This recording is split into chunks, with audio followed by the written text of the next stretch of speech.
कि वो 1% कभी ना आए मेरे बेटे की ज़िंदगी। नहीं हो तो बनोगे, ये में 99% है।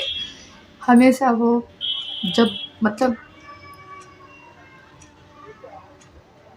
हेलो फ्रेंड, राधे राधे सभी को नमस्ते। स्वागत है आपका हमारे यूट्यूब चैनल में सानिकास क्रिएटिव कॉर्नर में। तो आज मैं आपके साथ शेयर करूंगी अपनी लाइफ के कुछ ऐसे मोमेंट जो कि बहुत ही दर्दनाक रहे हैं हमारी लाइफ के। जैसे कि 2024 में एक ऐसा इंसिडेंट हुआ था हमारी लाइफ में जो हम लोगों ने कभी भी सोचा नहीं था, कभी भी उम्मीद नहीं करी थी कि ऐसा कुछ होगा। नॉर्मल लाइफ चल रही थी बिल्कुल, और अचानक से 16 जनवरी 2024 को ऐसा कुछ हुआ हमारे साथ जिससे हम लोगों का एक मतलब घर का एटमॉस्फेयर चेंज हो गया। हम लोगों के मन में ऐसी ऐसी चिंताएं जागी। मेरे हस्बैंड भी परेशान और मैं भी परेशान, और आज भी वो परेशानी है कहीं ना कहीं। एकदम ठीक तो हो गई है पर एकदम फ्री नहीं हुए हैं उस परेशानी से। तो आप समझ सकते हैं किसी भी माँ बाप के साथ ऐसा होता है। जैसे बच्चा मतलब आप सोच रहे हो कि लाइफ नॉर्मल बच्चा हमारा जी रहा है, बचपन से कोई तकलीफ नहीं, उसको नॉर्मल था, बिल्कुल भी कोई भी समस्या नहीं थी, और अचानक से कुछ ऐसा हो जाता है हमारे बेटे के साथ 16 जनवरी 2024 को कि जो हम लोग ने कभी सोचा ही नहीं था कि ऐसा कुछ भी होगा। एकदम अच्छे से नॉर्मल था मेरा बच्चा। तो 16 जनवरी 2024 को हम लोग मम्मी के घर में थे, अपनी मायके में थे। 15 जनवरी को खिचड़ी थी और 16 जनवरी को हम मायके से अपने ससुराल आने की तैयारी कर रहे थे।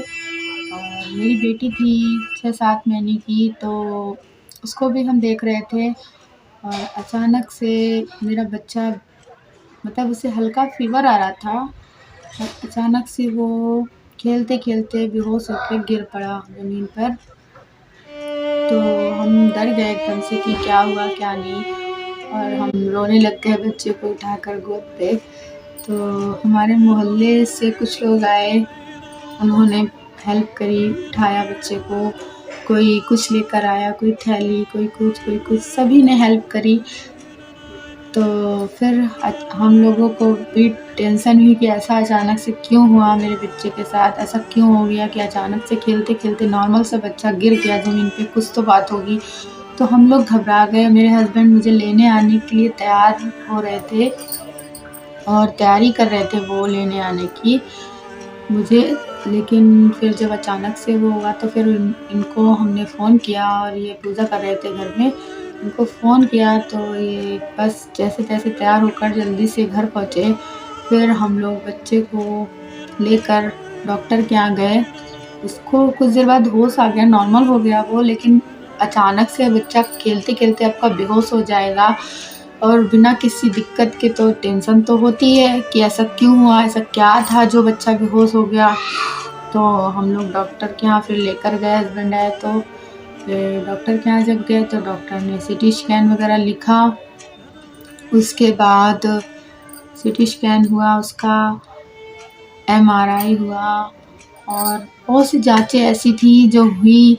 और देखिए हम लोग नॉर्मल फैमिली से हैं कि ना ही बहुत हाई फाई है, मिडिल क्लास समझिए, ना ही हाई फाई है और ना ही लो हैं, मतलब ऐसे हैं कि खाने पीने और अपने से मतलब रखने वाले और अपनी लाइफ जीने वाले आराम से।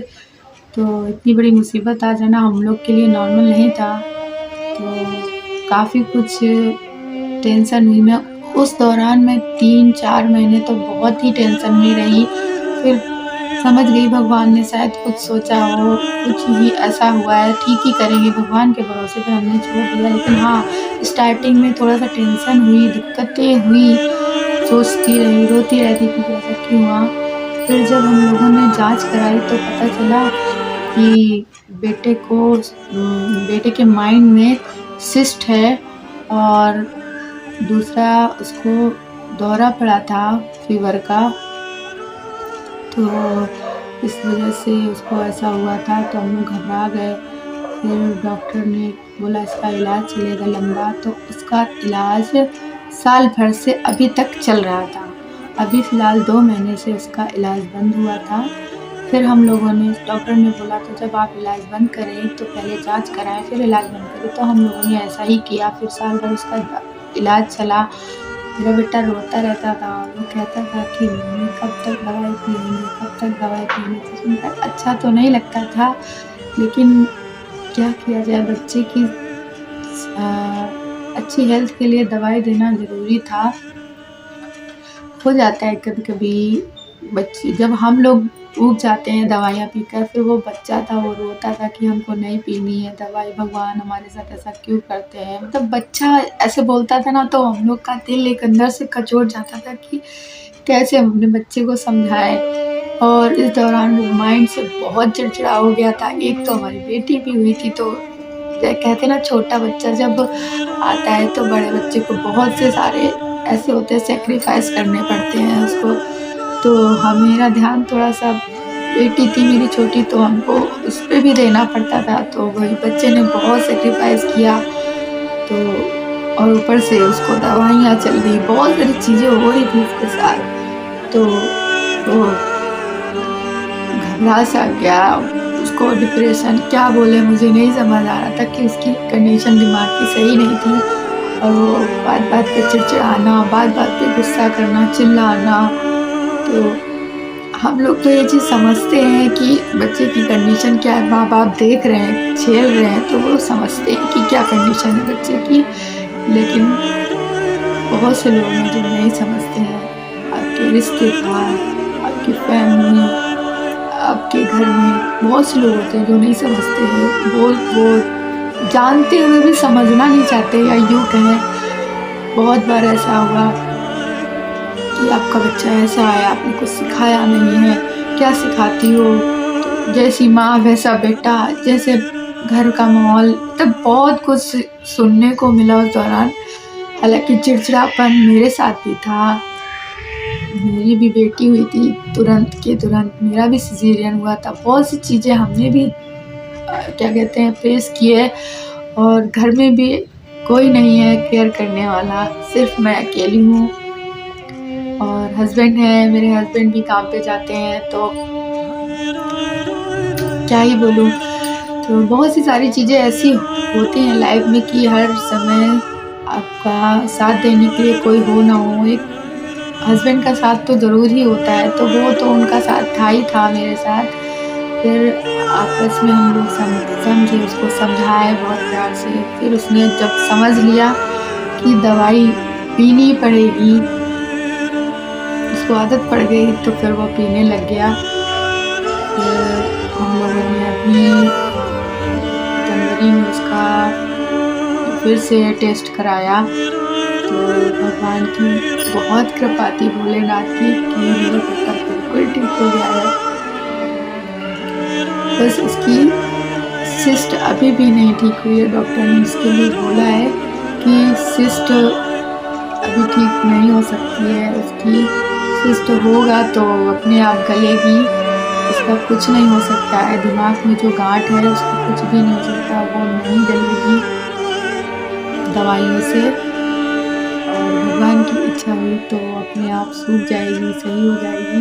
बाकी सिस्ट से डॉक्टर ने बोला है कि सिस्ट जो है उसके माइंड में, उससे उसको रिस्क भी है और नहीं भी है। मतलब 99% केसेस में ऐसा होता है कि सिस्ट जो होती है वो अपने आप सूख जाती है, जो जन्म से सिस्ट होती है वो अपने आप सूख जाती है, लेकिन 1% ऐसा होता है कि वो नहीं होती है, उसकी वजह से कुछ एक समस्या आ जाती है।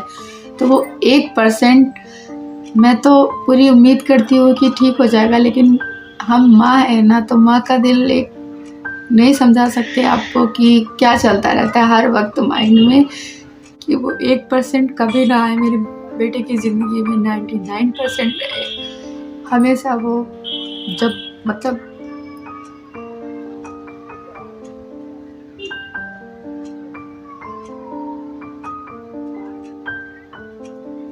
बस यही कहूँगी कि 99% रहे मेरा बच्चा, सूख जाए वो सिस्ट, ठीक हो जाए, बस ज़िंदगी भर के लिए बस ये एक डर रहेगा मन में कि मेरे बेटे के जो सिस्ट है उसकी वजह से कभी कोई दिक्कत ना आए उसकी लाइफ में।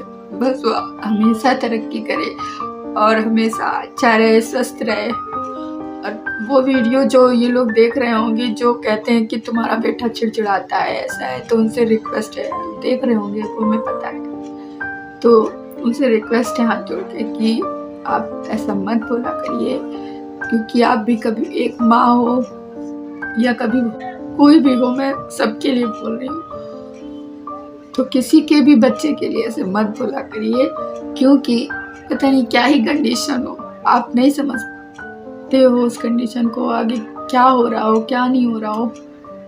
तो उम्मीद करती हूँ कि आप समझ जाएंगे कि मेरा बेटा ऐसा है तो कैसे क्यों है। कोई भी माँ बाप अपने बच्चे को गलत संस्कार नहीं देते और मैं तो पूरी कोशिश करती हूँ कि उसे अच्छे संस्कार दे सकूँ, लेकिन कहीं ना कहीं बच्चे की प्रॉब्लम है तो चिड़चिड़ापन है, तो प्लीज़ उसे ट्रोल मत किया करो इस बात को लेकर कि इनका बच्चा ऐसा है, इनका बच्चा ऐसा है। तो आप सिचुएशन को समझिए, रिक्वेस्ट है।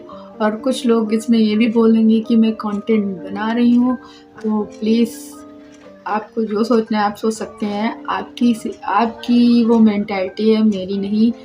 मैं कंटेंट नहीं बना रही हूँ, बस यूट्यूब मेरी एक फैमिली की तरह है, तो मैं उनके साथ अपनी प्रॉब्लम शेयर कर रही हूँ।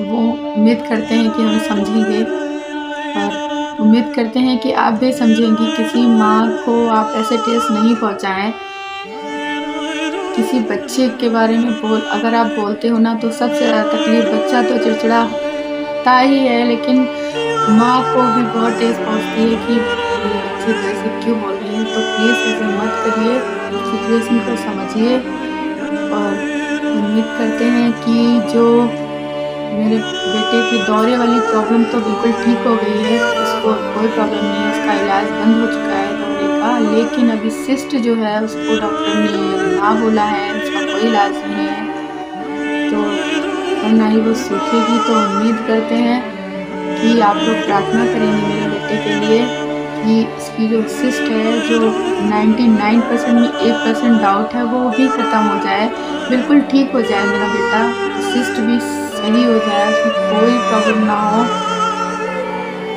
तो आज की वीडियो हम यहीं पर ख़त्म करते हैं और कुछ चीज़ें आपको दिखाएंगे भी कि मैंने दवाइयाँ ली, इलाज कराया, ये भी दिखाएंगे इस वीडियो में, तो आप लोग उसे भी देख लीजिएगा। जिनको लगता है कि मैं कंटेंट बना रही हूँ, ऐसा कुछ नहीं है, तो भाई मैं उसके लिए आपको वो भी दिखा दूँगी कि रिपोर्टें डॉक्टर के पास भेजी हैं, डॉक्टर ने क्या बोला। ये डॉक्टर के क्लिनिक का तो नहीं बोल सकती हूँ कि वहाँ का अंदर वीडियो अलाउ नहीं है, बाकी जो है मेरे पास की दवाइयाँ उसकी चल रही हैं अभी भी। कुछ चीज़ों की दवाइयाँ डॉक्टर ने दी हैं, क्योंकि जो दवाइयाँ उसकी चल रही थी अभी तक वो बहुत हार्ड थी और उसके लिए बहुत इतनी हार्ड थी कि हड्डियाँ तक गला देती हैं। तो उसके लिए एक मल्टीविटामिन का सिरप, कैल्शियम का सिरप, कई एक सिरप जो उन्होंने अभी तक चालू रखने के लिए बोला है, तो वो अभी तक चल रही है। तो वो सब वीडियो में डाल दूँगी, अगर आपको यकीन नहीं है तो आप ज़रूर देखिएगा। और इसके पहले भी मेरे बेटे के साथ जो हुआ था क्लिनिक का वीडियो, वो सब वीडियो मैंने डाला है, उसका भी लिंक मैं इस वीडियो में दे दूँगी, तो आप लोग ज़रूर देखिएगा उसको। मिलते हैं नेक्स्ट वीडियो में, तब तक के लिए बाय बाय, राधे राधे, सभी को वंदे मातरम। वीडियो अच्छी लगी तो प्लीज़ लाइक कमेंट ज़रूर करिएगा, कमेंट में मेरे बेटे के लिए अच्छी दुआएँ दीजिएगा। मैं अपनी वीडियो को यहीं खत्म कर रही हूँ, तब तक के लिए मिलते हैं नेक्स्ट वीडियो में। तो देखिए यहाँ पर हम लोगों ने दवाइयाँ ली थी क्लिनिक में, ये कुछ दवाइयाँ लिखी थी डॉक्टर ने और ये कुछ पहले की रिपोर्टें थी सारी। तो यहाँ पर क्लिनिक में कंसल्ट हो चुका था, डॉक्टर से मिल चुके थे हम लोग, फिर डॉक्टर ने दवाइयाँ ली। तो यहाँ पर ये देखिए, ये मेरा बेटा है और इसी को ये प्रॉब्लम है। और यहाँ पर ये दवाइयाँ ली हम लोगों ने, तो ये कुछ दवाइयाँ दी हैं डॉक्टर ने जो कि अभी 1-1.5 महीने चलेंगी। तो यही आपके साथ शेयर करना था। आप लोग अच्छी दुआएं दीजिए मेरे बेटे को।